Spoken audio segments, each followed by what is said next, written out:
largo porque queremos hacer algo también muy especial esta mañana. Pero esta mañana sí me gustaría nada más tomar unos cuantos momentos para hablar acerca del poder humano. Y lo que nos encontramos aquí es casi ofensivo, es casi como si Mateo intencionalmente reúne las palabras. Dice la palabra de Dios en Mateo capítulo 2, después de que Jesús nació en Belén de Judea. Belén era un pueblito rascuachón. Tal vez tú vienes de un ranchito, ¿sí o no? Alguien viene de un ranchito por ahí que no está ni siquiera en el mapa, ¿sí o no? Pones GPS, quieres llegar a tu pueblo, oye, déjame mostrarte mi pueblo, no está. No está tu ranchito porque así era Belén. Belén no había más de 1,000 personas probablemente, pero en realidad era una ciudad insignificante, aunque Belén era la ciudad del rey David. El reino del rey David era en Jerusalén, pero la ciudad de David era la ciudad del Mesías, porque él ahí había nacido. Era de donde el rey David había nacido. Pero una cosa más acerca de Belén. Belén significaba el pueblo, la ciudad, el granero de pan. En otras palabras, en otros tiempos Belén había sido el lugar de donde se daba comida, se alimentaba a todo Israel. Era el lugar de donde salían, había huertos, había pastores, había campos, pero en este tiempo, cuando el Señor Jesús nació, Belén había caído totalmente de la gracia. Yo no sé si alguna vez has ido a la ciudad de Detroit. Detroit hace 60 años era un auge tremendo. Era probablemente más influyente, una ciudad más influyente que la misma Nueva York. Hace 100 años, cuando se estaban inventando los coches, era todo en Detroit. Ahora vas a Detroit, yo no sé cuántos han ido. Pero en realidad es muchos campos y no hay gente. Dentro de la misma ciudad están creciendo, hay mazorcas y hay zorros y zorrillos y hay venados dentro de la misma ciudad. La ciudad ha perdido todo su auge. Belén no era nada. Dice que el Señor Jesús nació en este lugarcito que no era nada. En los tiempos del rey Herodes. Ahí está el poder humano. Herodes, nos vamos a encontrar con Herodes alrededor de casi 60 años de Herodes. Pero no es el mismo Herodes, sino que es Herodes el padre, Herodes el hijo, y después hay 2 Herodes más. Esos son hermanos. Y fíjate que es bien interesante, porque hace como unos 38 años, antes de que el Señor Jesús naciera, el Imperio Romano, con todo su poder, estaba buscando algún judío que los representara. Lo que los romanos hacían es que no destruían todos, sino que buscaban a una marioneta, a un hombre que fuera marioneta ante los pueblos que ellos conquistaban. Entonces si iban a México, iban a buscar un mexicano, si iban a China, iban a buscar un chino. Y cuando lo encontraban, ellos lo ponían ahí como su representante del imperio. Y le habían dicho unas palabras, Augusto César, y también Marco Antonio, no el que canta, sino Marco Antonio, el emperador. Ambos lo habían llamado a Herodes el rey de los judíos.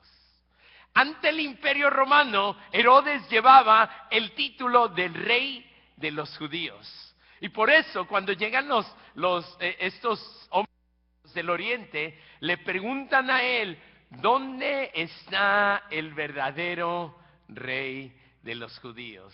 Imagínate que tú estás en tu casa y alguien toca y tú eres un hombre así muy orgulloso y te gusta tu familia y tocan la puerta en clink clink y tú abres la puerta y te dicen, ¿dónde está el hombre de la casa? El verdadero hombre de la casa. Y dicen, ¿qué? Aquí solo mis chicharrones truenan. Imagínate que tú eres el dueño de tu negocio y llegan y preguntan, hey, ¿dónde está el dueño del negocio? Yo soy. No, estoy buscando al verdadero dueño del negocio. En cualquier manera, cualquier persona se va a tomar eso como un insulto. Fíjate lo que sucedió con el rey Herodes, el rey de los judíos. A propósito, una cosa acerca del rey Herodes, este era el hijo.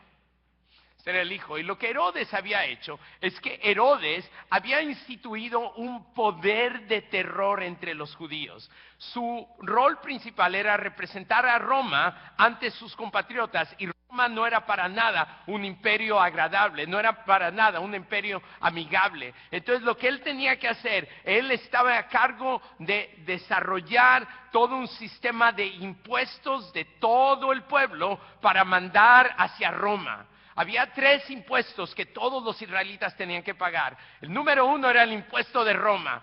¿Sabes cómo se construyó Roma y toda su belleza, todo su poder? En las espaldas de todos los esclavos, de todos los pueblos que ellos habían conquistado. Sin embargo, había un segundo impuesto, era el impuesto del templo.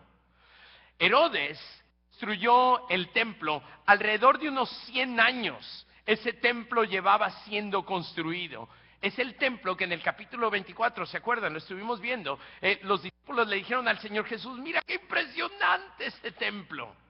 El Señor Jesús les dijo, les aseguro que no quedará ni piedra sobre piedra de este lugar. Y sucedió, en el año 70 lo arrasaron los romanos, pero Herodes llevaba un montón de años, décadas, y para cuando fue construido y terminado, llevó alrededor de unos 80 o 90 años que estaba siendo creado Cada judío tenía no nada más que pagar impuesto para el imperio, sino también un impuesto para el templo, porque Herodes no iba a poner de su dinero las obras enormes que él estaba haciendo.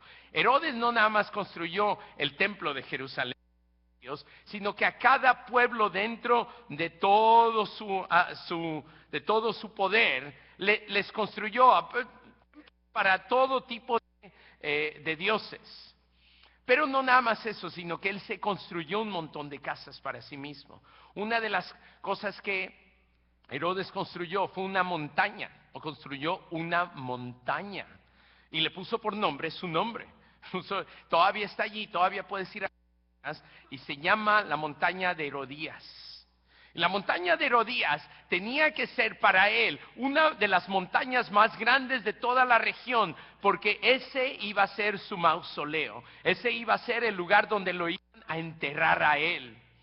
Y lo que él dijo es, el día que yo muera, si yo estoy muy enfermo, el día antes de que yo muera, quiero que vayan todo el imperio, por todo mi reino, y que encuentren a los hombres mayores más populares y que los maten. Porque para cuando yo muera, quiero que por todo Israel haya llantos. Herodes tenía un poder enorme, pero había un tercer impuesto, y era el impuesto de Herodes. En otras palabras, para hacerse rico, él también daba un tercer impuesto. Estaba el impuesto de los romanos, que ya era pesado, estaba el impuesto del templo, y después estaba el impuesto del rey. Herodes vivía bajo un miedo constante de que se levantara otro rey. Por eso el momento en el que escucha la palabra, ¿dónde está el rey de los judíos?, le come algo por dentro. Hemos estado en el libro de Proverbios. Me gustaría nada más leerte un versículo en Proverbios. Este es Proverbios capítulo 29. Escúchalo nada más bien, es nada más un versículo. Proverbios 29, versículo 2 dice, cuando los justos prosperan, todo el pueblo está gozoso. Cuando los justos prosperan, ¿por qué el pueblo está gozoso? Porque los justos son generosos y dadivosos. Todo el pueblo dice, necesitamos más justos que prosperen. Pero la segunda mitad de este proverbio es poderosísimo. Dice, pero cuando los impíos están gobernando, el pueblo gime. Herodes, dice la palabra de Dios, que el momento en el que escuchó, dice que él se llenó de temblor y temor. Pero no nada más él, sino dice toda Jerusalén junto con él. ¿Notas eso? La influencia que tiene el gobernador sobre su esfera de influencia. Y a propósito, aquí hay algo bien interesante para ti y para mí. Los que están bajo tu cargo, sea tu esposa, sea tu esposo, sea tus hijos, sea tu familia, gimen cuando tú gimen, o dirían como el versículo 29, capítulo 29 de Proverbios, versículo 2, cuando los justos prosperan, todos alrededor se alegran. O dirán, cuando el impío está dirigiendo este hogar, dirigiendo este trabajo, dirigiendo esta familia, ¿cómo se sienten los que están bajo la autoridad de esa persona? Y no te engañes, cada uno de nosotros tenemos autoridad. El poder no nada más tiene que ver con el poder político de los gobernantes y los países, sino tiene que ver con cada uno de nosotros. Cada uno de nosotros se nos ha dado algo, y este algo lo recibimos por la creación. Dice la palabra de Dios que el momento en el que Dios creó a Adán y Eva, les dio autoridad sobre toda la creación. Tú y yo tenemos poder por herencia humana. Tú y yo ejercemos poder. Aquí está el problema: cuando el poder no haya su conclusión perfecta en Cristo, entonces se vuelve un poder que empieza a destruir. Y tú puedes checar qué tipo de poder es. Yo no sé si notasteis, la palabra de Dios entonces nos da la idea de que este hombre, que es el rey de los judíos, pero no es el verdadero rey de los judíos, entonces este hombre empieza a moverse con miedo. Miedo es la esencia de alguien que tiene poder, pero que no está dispuesta a ponerla bajo la autoridad de Dios. Miedo de tu trabajo. Probablemente en tus relaciones lo que es celos. Celos no es un regalo de Dios. Los celos es el miedo que tienes de perder control, de perder el amor de alguien que tal vez no es verdadero amor porque tienes celos. Si es que hay verdadera seguridad, entonces no hay necesidad de tener celos. Si hay verdadera seguridad, si tú estás seguro del amor de alguien, entonces no hay necesidad de tener celos. Pero los celos vienen del miedo a perder la influencia que tienes sobre esa persona. Obviamente hay muchísimo más que podríamos decir acerca de esto, pero el gobernante, el poderoso, al oír del nacimiento del verdadero rey de los judíos, termina con miedo. La próxima semana vamos a hablar muchísimo más acerca del poder, pero me gustaría moverme a hacer algo más. Inicialmente no lo tenía aquí en mi PowerPoint, pero simplemente algo que les voy a añadir ahí, pero me di cuenta de algo bien interesante. Yo no sé si lo notaste. La palabra de Dios dice que Herodes entonces va con los maestros de la ley, los religiosos, los que estaban esperando el Mesías, y les dice: han llegado unos hombres que dicen que ya está a punto de nacer o nació el rey de los judíos, el Mesías, el que ustedes llevan esperando. ¿Dónde va a nacer?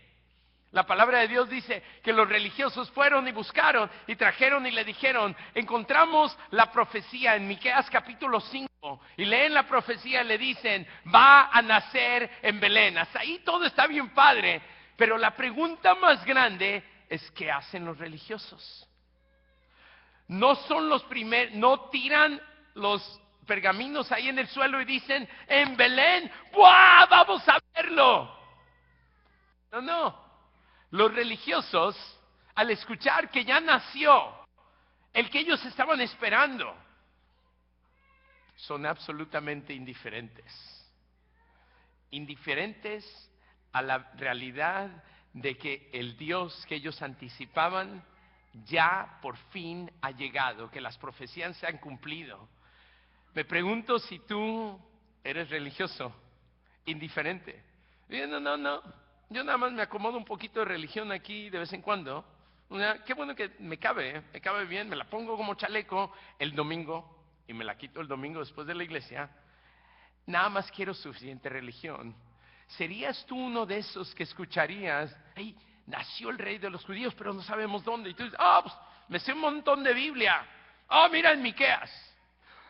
Y el otro te dice: pues voy a verlo. Y tú dices: cómo me gusta saber un montón de la Biblia. La conclusión de la verdadera búsqueda de el hombre buscando a Dios, le están diciendo ahí: ya se culminó, está aquí, el rey ya ha llegado. Y no se mueven para nada. Y me pregunto si tu corazón es religioso o si tu corazón verdaderamente está anticipando al rey. Yo creo que esta es una buena manera para que tú lo puedas checar en tu propio corazón. si estás dispuesto a dejarlo todo por tener a ese rey. Muchos de nosotros hemos comido muchas cosas de este mundo. Nos hemos comido una casa grandota, nos hemos comido el sueño, tal vez no la tienes, pero el sueño de una casa grandota, el sueño de un coche, el sueño de ser famosos, el sueño de ser amados, y amamos mucho eso, tal manera que no podemos soltarlo para correr y encontrarnos con un niño, con el cumplimiento de todo lo que nosotros habíamos dicho que iba a llegar. Es interesante porque ellos vienen y preguntan por el rey de los judíos, y Herodes dice, ¿dónde habrá de nacer el Mesías? La palabra Mesías, aunque tú y yo no seamos judíos, tiene todo que ver con nuestro corazón. Porque tú y yo tenemos dentro de nuestra alma un hambre de un Mesías. Cada uno de nosotros, cualquier momento cuando has ido a la ayuda pública, he dicho, ojalá y alguien me pueda ayudar. Cuando has ido a tus familiares, ojalá y alguien me pueda ayudar. Cuando tú has estado bajo mucha opresión económica, familiar, social, de lo que sea, dices, y ojalá y que alguien me pueda ayudar, ojalá y alguien que me pueda ayudar. Lo que tú estás diciendo es, habrá un verdadero Mesías. Lo que tú estás diciendo es, yo sé que estos problemas son enormes sobre mí, pero habrá alguien que es más grande que estos problemas, que pueda hacer algo al respecto. Y por eso, si tú eres de México, yo soy de México, lo que nos gusta un montón es tener palancas. La palanca funciona a través de lo que está profundamente en nuestros corazones, de buscar un Mesías.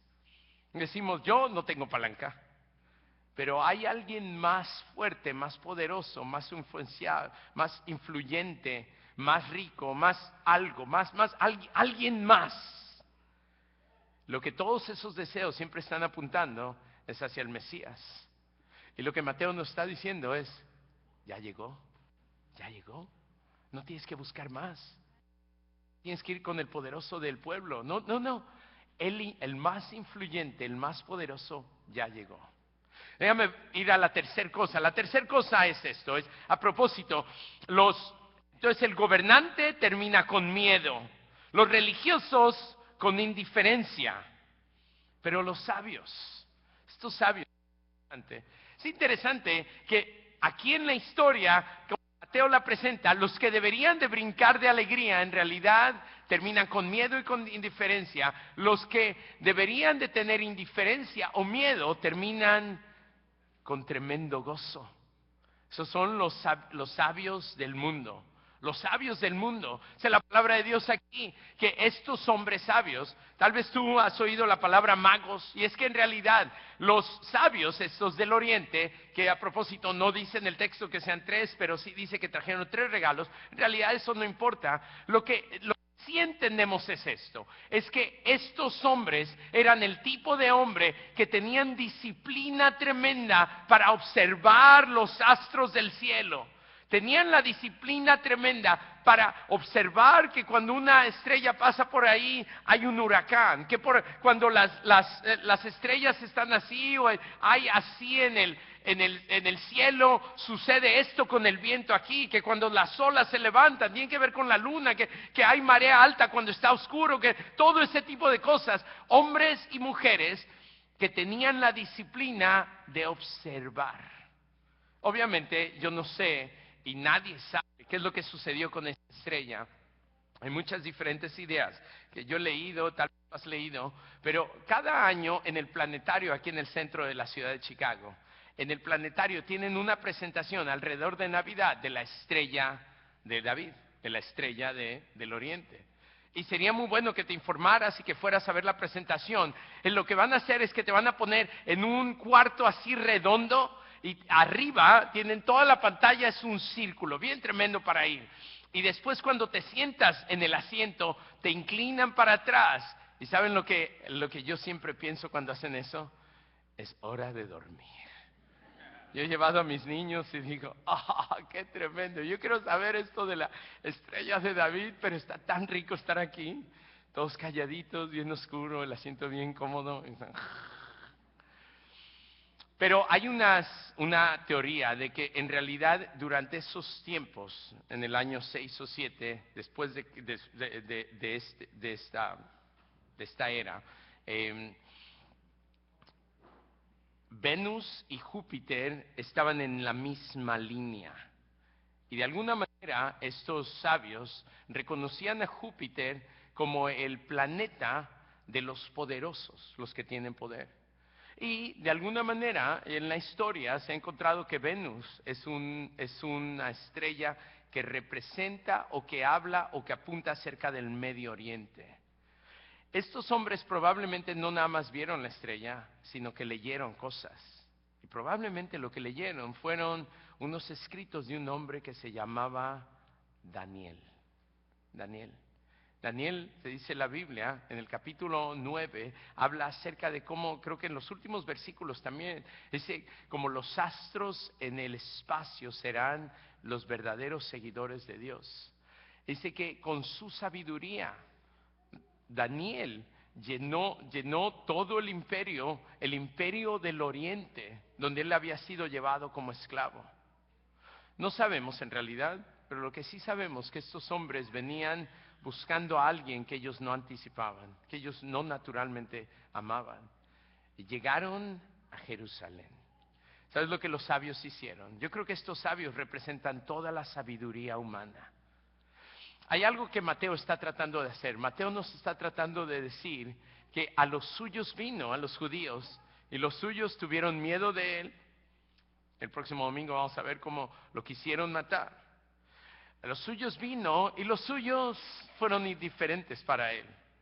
Pero los que no son suyos, es Mateo el que va a terminar con las últimas palabras diciendo, ahora sí, vayan a todas las naciones, hagan discípulos de todos los países, no nada más en Jerusalén, no nada más en Israel, no nada más a los judíos. Estas buenas nuevas son para todo el planeta, para cada familia que lo recibe, para cada hombre y mujer que no es suyo naturalmente, es para los que están lejos.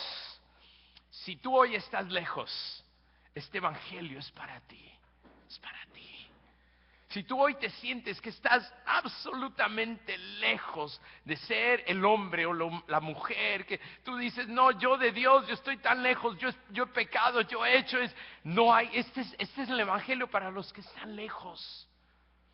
Y los sabios vienen viendo las señales y cuando se encuentran con él, dice la palabra de Dios que hicieron dos cosas. Número uno, dice que se llenaron de tremendo gozo. Se llenaron de tremendo gozo. El gozo, la alegría, es la señal de que has llegado al fin de tu búsqueda. El gozo y la alegría es la señal de que has llegado al fin de tu búsqueda. Tú tal vez por muchos años has estado buscando, pero cuando llegas y te encuentras con lo que habías estado buscando, te llenas de gozo. Has viajado, has ido, has buscado, has hecho esto, has roto y has construido por aquí, por allá, pero hasta que finalmente no llegas al final de tu búsqueda, cuando dices, ya encontré lo que estaba buscando, entonces en ese momento te llenas de gozo. La palabra de Dios nos dice que estos hombres, que no eran judíos, que vinieron desde lejos, que estaban muy lejos, llegan, se llenan de gozo y lo segundo que hacen es que se arrodillan y lo adoran. Los gobernantes, el poder debería de adorar a Cristo, porque un día lo adorarán, pero siempre y cuando en tu poder, en tu caballo blanco que tú llevas, conquistando a todo el mundo, hasta que no te bajes de él y te arrodilles y le adores, nunca vas a entender lo que es el verdadero poder de Dios. Tal vez tú eres religioso y hasta que no rompas tu indiferencia y abras tu corazón y digas, yo sé toda la Biblia, yo sé mucho de esto, yo voy los domingos, y hasta que no te humilles ante Él, nunca vas a encontrar verdaderamente al Dios que siempre has estado buscando con tu religión. Y tercero, tal vez en tu sabiduría, hasta que no te arrodilles ante Él, en tu sabiduría, tal vez tú eres una persona que dices, yo soy muy inteligente, a mí no me engañan. Hasta que no te arrodilles ante Él. ¿A quién se arrodillan estos magos, estos reyes, estos sabios, ¿ante quién se arrodillan? ¿No ante alguien que hace milagros? Dice la palabra de Dios que llegaron y se encontraron con la mamá y con el niño. Me gusta un montón la escena. ¿Sabes qué? Yo estaba en la universidad, no había muchos hispanos en la universidad donde yo estaba. Y ahí en esa universidad había un amigo que tenía de Costa Rica, había un amigo que tenía de Colombia, y los tres éramos bien amigos. Yo no sé si somos como los tres magos, pero lo interesante fue que un día nos invitaron a que en la capilla, o sea, donde estaba toda la escuela, ahí que siempre tenían diferentes presentaciones, predicadores y de todo, nos invitaron a hacer una pequeña obra de teatro y entre los tres la hicimos, los tres amigos. Y yo no me acuerdo de nada de esto más que a mí me tocó salir en pañales. Estuve buscando la foto, porque todavía la tenemos. ¿Tú sabes dónde está, Silvia? No me la escondas. Pero la estaba buscando y la quería poner aquí para mostrársela, porque me acuerdo que, no me acuerdo de nada. Yo sé que ellos se vistieron de otras cosas y que yo no iba a dejar que me dieran a mí lo peor, pero yo salí en pañales, no tenía nada de ropa más que solamente un pañalote enorme, y creo que me dieron un chupón enorme también, y cantamos algo, pero no me acuerdo qué hicimos, no me acuerdo de qué se trataba, no me acuerdo qué estábamos tratando. Lo único que me acuerdo es yo en pañales. Le estaba contando a un amigo y se empezó a dar vueltas en el suelo de la risa, diciendo pañales, y me dijo, man, qué gacho que cuando tú fuiste a la universidad todavía no existía YouTube. Si no, ahí estaría yo. Pero esto me recuerda a esto. Los sabios, los poderosos y los religiosos, todos reaccionan ante un bebé en pañales. Dios en pañales. La sabiduría de Dios, dice la palabra de Dios. Cristo, la sabiduría de Dios. Hoy cada uno de nosotros tenemos nuestro cuerpo, nuestro espíritu en una actitud. O tu actitud es así hacia Jesús, o tu actitud es inclinada hacia Jesús. La inclinación hacia Jesús tiene simplemente que ver con una cosa: o tu corazón lo rechaza, o tu corazón está diciendo, yo quiero más de Él. Esta mañana nos gustaría terminar este mensaje, todo este servicio, invitando al equipo de alabanza que pase aquí al frente, pero también hay dos hermanos que nos pidieron, podemos hacer algo especial este domingo, ellos son dos hermanos, dos hermanos de la iglesia, no son hermanos ellos, pero es Francisco y Elvia Favela. Y ellos esta semana, creo que este martes fue, ¿no? Este martes cumplieron o van a cumplir. Cumplieron 25 años de casados.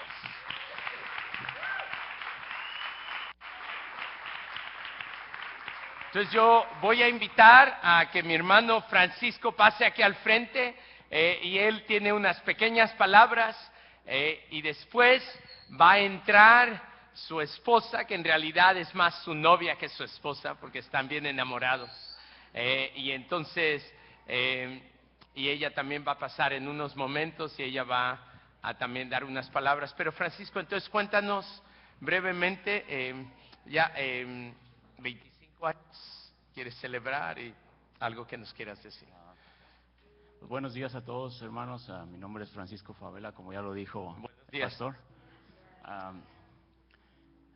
Y pues sí, estamos celebrando 25 años de matrimonio.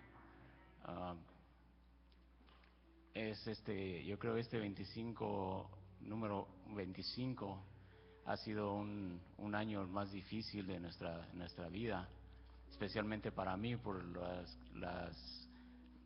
problemas que he tenido de salud. Pues casi no llegamos al 25, pero Dios es grande, Dios es bueno. Amén, amén, amén.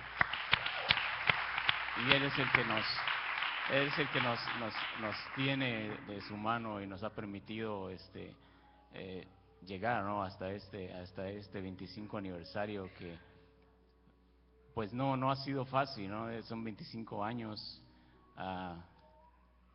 que hemos luchado.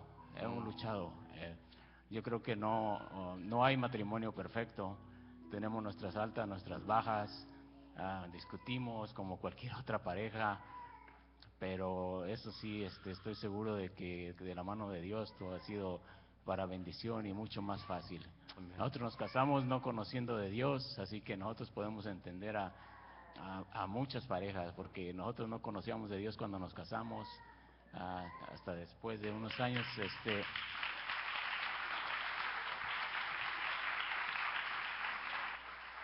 fue que conocimos de Dios y empezamos a caminar con Él y todo ha sido, no digo que ha sido de color de rosa, pero todo ha sido mucho más fácil de la mano de Dios y yo exhorto a todos los matrimonios a que luchen por su pareja, a que no se rindan, a que sigan adelante, que de la mano de Dios todo es posible y Él tiene muchas cosas buenas para todos, muchas bendiciones, así como lo ha hecho con nuestras vidas, también lo puede hacer en las vidas de todos los que le rindan su vida y su corazón a Él. Amén. Amén. Francisco y Elvia, les voy a pedir que se paren aquí al frente y les voy a pedir, ¿por qué no hacen un semicírculo atrás de ellos? Y pues esta mañana al rededicar, reafirmar sus votos, Elvia, ¿quieres decir algunas palabras? ¿Algo más? Nada más que estoy agradecida con Dios por el esposo que me ha dado. En la escuela había unas compañeras, se dieron cuenta que iba a tener mis bodas de plata. Y algo que ellas casi todas dijeron, ¿no? No existe la fidelidad. Eso es mentira. Les dije, ¿sabes qué? No me puedes decir a mí eso porque yo he sido fiel de pensamiento, de palabra y de obra. Y eso es porque amo a Dios y el Señor me enseñó a amar a mi esposo en las buenas y en las malas. Amén. Los votos que hicimos cuando nos casamos fueron verdaderos. Amén. Y sé que eso existe. Entonces nada más quería decir eso. Pues nos da un gozo tremendo, Francisco y Elvia, estar aquí junto con ustedes.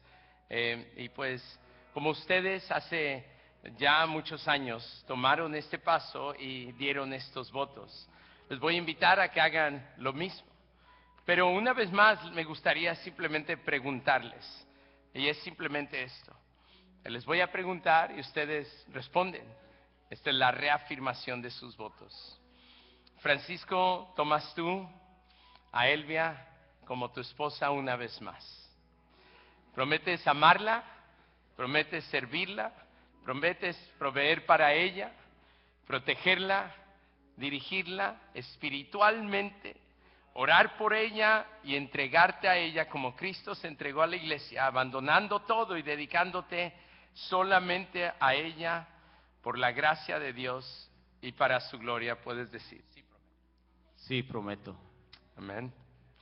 Los votos que ustedes se dieron fueron hasta que la muerte nos separe. Elvia, esta mañana, una vez más, estamos dando la oportunidad ante Dios y todos estos testigos de reafirmar tus votos ante ellos, ante Francisco. Tú también has mencionado, eres una mujer de un solo hombre, en las buenas y en las malas, en la enfermedad, en la salud, en la riqueza y en la pobreza.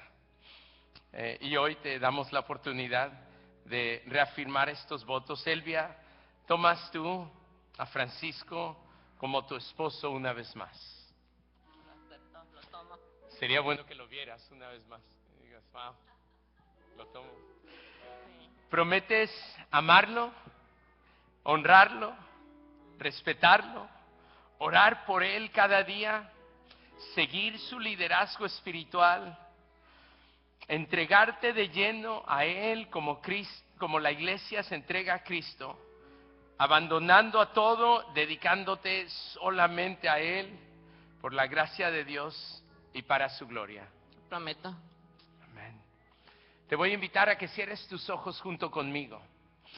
Y la razón por qué hay aquí un montón de gente detrás de Francisco y de Elvia es simplemente hijos y hijas, hermanos ahora, espirituales.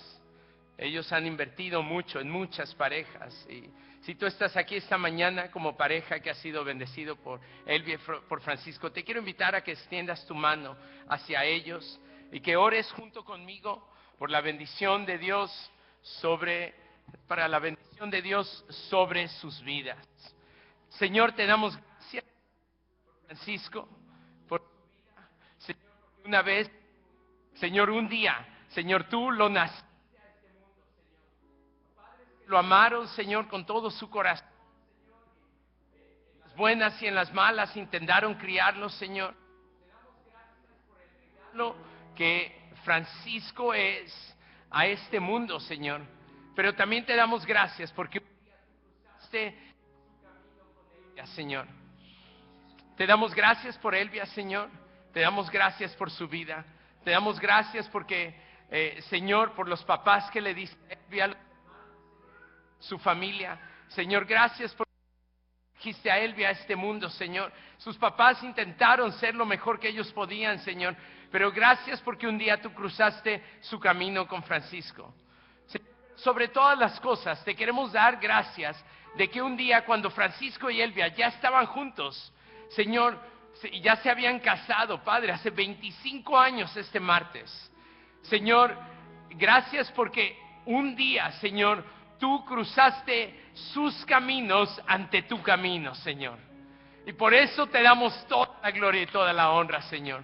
Gracias porque en ese día tú pasaste sus vidas de muerte a vida, de desesperación a esperanza verdadera, Señor. Gracias porque en ese día, Señor, la muerte fue destruida en sus vidas, Señor, y ahora ellos gozan de una vida, y no nada más una vida tuya, sino una vida eterna, Padre. Gracias porque este matrimonio ahora está cimentado no sobre buenos deseos, Señor, no sobre un amor, un cariño, Señor, sino está cimentado sobre ti, Señor. Y por eso hoy los rededicamos. Francisco reafirma su amor por Elvia, su compromiso por ella, pero reafirma aún más su amor por ti, su compromiso por ti. Y Elvia reafirma su amor por Francisco, su compromiso a él, pero ella no puede hacer eso sin antes reafirmar su amor por ti, Padre Santo. Y entonces, Señor, aunque han pasado por 25 años con mucho dolor, Señor, ellos están anticipando una boda aún más grande, Señor. Anticipan el día en el que de la mano, Señor, entren a la eternidad. Señor, donde gozarán de un gozo más grande que el que ellos se puedan imaginar aquí en la tierra. Por eso hoy los dedicamos y los presentamos ante ti.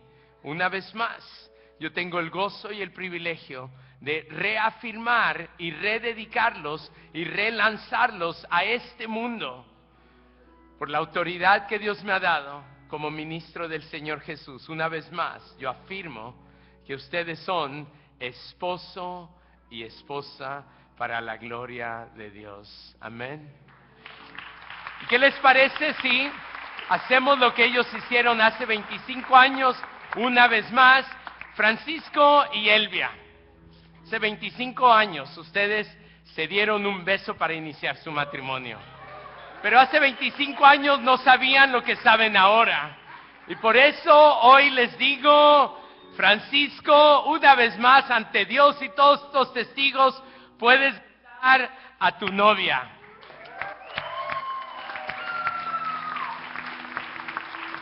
Les invito a que se pongan de pie con nosotros. Vamos a terminar esta celebración con un canto de tremendo gozo.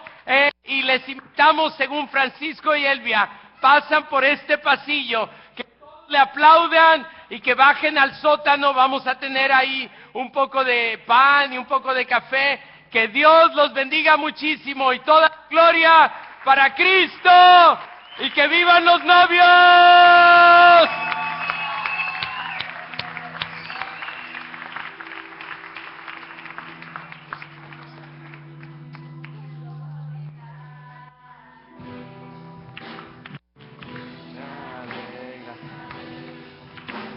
Si quieren, entonces pueden.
Porque han llegado las bodas del Cordero de Dios.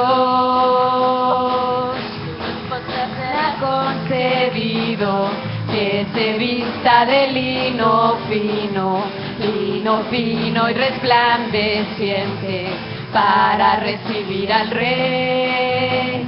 Y a su esposa se le ha concedido que se vista de lino